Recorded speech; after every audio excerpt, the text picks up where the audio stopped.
పింగళి వెంకయ్య కృష్ణా జిల్లా మచిలీపట్నానికి దగ్గరగా ఉన్న భట్లపెనుమరు గ్రామంలో ఆగస్టు 2, 1876న జన్మించారు. 1906లో జరిగిన ఏఐసిసి సమావేశంలో పింగళి వెంకయ్య భారతదేశానికి స్వదేశీ జెండా అవసరాన్ని ప్రకటించారు. 1916లో ఆయన ఏ నేషనల్ ఫ్లాగ్ ఫర్ ఇండియా అనే పుస్తకాన్ని ప్రచురించారు మరియు 30కి పైగా విభిన్న జెండా డిజైన్లను ప్రజలకు పంపిణీ చేశారు. 1921లో జరిగిన అఖిల భారత కాంగ్రెస్ సమావేశంలో గాంధీజీ కోరిక మేరకు వెంకయ్య తన జెండా డిజైన్ను ప్రదర్శించారు. ప్రారంభంలో ఎరుపు మరియు ఆకుపచ్చ రంగులతో కూడిన జెండాను ప్రతిపాదించారు, కాని గాంధీజీ సూచన మేరకు మధ్యలో తెల్లటి వస్త్రంతో రాట్నం గుర్తును చేర్చారు.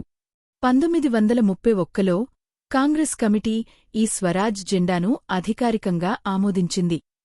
1947లో పాలక మండలి చరఖా స్థానంలో అశోక చక్రంను ప్రవేశపెట్టింది. ఇది ధర్మం, చక్రం కదలిక మరియు పురోగతికి చిహ్నం. భారత జాతీయ జెండాను ఐక్యరాజ్యసమితి జూలై 22, 1947న అధికారికంగా స్వీకరించింది.